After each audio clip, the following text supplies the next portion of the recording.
Breaking news చూస్తున్నాం. ప్రముఖ బాలీవుడ్ నటుడు, దర్శకుడు, నిర్మాత దాదా సాహెబ్ ఫాల్కే అవార్డు గ్రహీత మనోజ్ కుమార్ కన్నుమూశారు. గత కొంతకాలంగా అనారోగ్యంతో బాధపడుతున్న ఆయన ముంబైలోని కోకిలాబెన్ ధీరూభాయ్ అంబానీ ఆసుపత్రిలో చికిత్స పొందుతూ తుది శ్వాస విడిచారు. భారతీయ సినీ పరిశ్రమకు ఆయన అందించిన అమూల్యమైన సేవలకు గుర్తింపుగా కేంద్ర ప్రభుత్వం 2015లో దాదా సాహెబ్ ఫాల్కే అవార్డుతో సత్కరించింది.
మనోజ్ కుమార్ దశాబ్దాలుగా భారతీయ సినిమాకు చేసిన అపారమైన కృషికి అనేక ప్రతిష్టాత్మక అవార్డులను అందుకున్నారు.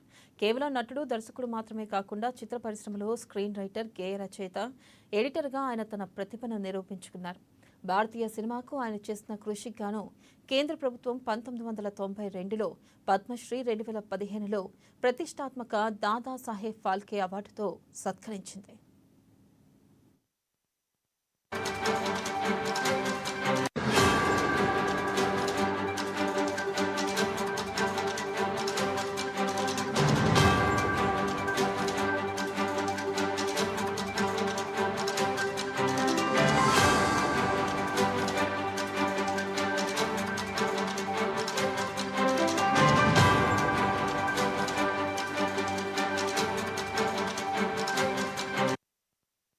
బ్రేకింగ్ న్యూస్ చూస్తున్నాం. ప్రముఖ బాలీవుడ్ నటుడు, దర్శకుడు, నిర్మాత దాదా సాహెబ్ ఫాల్కే అవార్డు గ్రహీత మనోజ్ కుమార్ కన్నుమూశారు. గత కొంతకాలంగా అనారోగ్యంతో బాధపడుతున్న ఆయన ముంబైలోని కోకిలాబెన్ ధీరూభాయ్ అంబానీ ఆసుపత్రిలో చికిత్స పొందుతూ తుది శ్వాస విడిచారు. భారతీయ సినీ పరిశ్రమకు ఆయన అందించిన అమూల్యమైన సేవలకు గుర్తింపుగా కేంద్ర ప్రభుత్వం 2015లో దాదా సాహెబ్ ఫాల్కే అవార్డుతో సత్కరించింది. మనోజ్ కుమార్ దశాబ్దాలుగా భారతీయ సినిమాకు చేసిన అపారమైన కృషికి అనేక ప్రతిష్టాత్మక అవార్డులను అందుకున్నారు. కేవలం నటుడు, దర్శకుడు మాత్రమే కాకుండా చిత్ర పరిశ్రమలో స్క్రీన్ రైటర్, గేయ రచయిత, ఎడిటర్గా ఆయన తన ప్రతిభను నిరూపించుకున్నారు. భారతీయ సినిమాకు ఆయన చేసిన కృషికి గాను కేంద్ర ప్రభుత్వం 1992లో పద్మశ్రీ, 2015లో ప్రతిష్టాత్మక దాదా సాహెబ్ ఫాల్కే అవార్డుతో సత్కరించింది.